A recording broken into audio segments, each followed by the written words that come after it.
रक्षाबंधन केवल एक त्योहार नहीं, बल्कि प्रेम, विश्वास और सुरक्षा का शाश्वत बंधन है। इसकी जड़ें पौराणिक कथाओं में गहराई से जुड़ी हैं, जहां एक धागा न केवल भाई बहन के रिश्ते को जोड़ता है, बल्कि संकट की घड़ी में सुरक्षा का वचन भी देता है। कहते हैं, देवताओं और असुरों के बीच हुए भीषण युद्ध में जब भगवान इंद्र को पराजय का सामना करना पड़ा, तब उनकी पत्नी शची देवी, इंद्राणी, ने रक्षा सूत्र बांधकर उन्हें विजय का आशीर्वाद दिया। यह कहानी इस पवित्र पर्व के उस दिव्य स्वरूप को दर्शाती है, जिसमें एक साधारण धागा अटूट शक्ति और आस्था का प्रतीक बन जाता है। मेवाड़ के राजमहल में राजकुमारी कर्णावती खिड़की से बाहर देख रही हैं।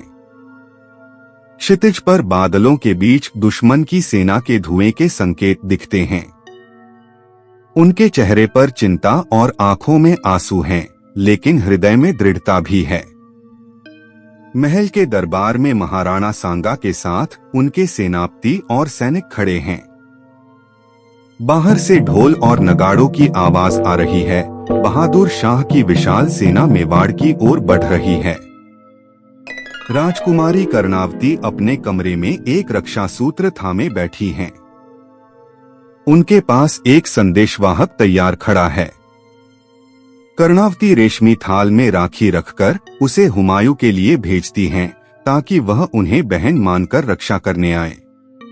दिल्ली के शाही महल में हुमायूं सिंहासन पर बैठे हैं। उनके हाथ में कर्णावती द्वारा भेजा गया रक्षा सूत्र है।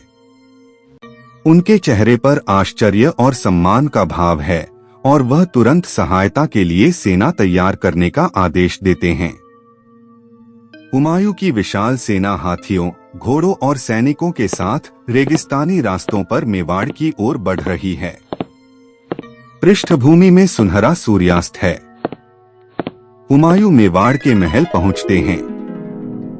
कर्णावती उन्हें राखी बांधती हैं, और हुमायूं अपनी तलवार उठाकर प्रतिज्ञा करते हैं कि वे बहन की रक्षा करेंगे। युद्धभूमि में हुमायूं की सेना और बहादुर शाह की सेना के बीच भीषण युद्ध चल रहा है। तलवारें टकरा रही हैं, घोड़े दौड़ रहे हैं, और धूल का गुबार छाया हुआ है। अंततः बहादुर शाह हार जाता है और भाग खड़ा होता है। युद्ध के बाद महल में कर्णावती और हुमायूं साथ खड़े हैं। पृष्ठभूमि में शांति है, सैनिक आराम कर रहे हैं, और आसमान में स्वतंत्रता का सूरज चमक रहा है।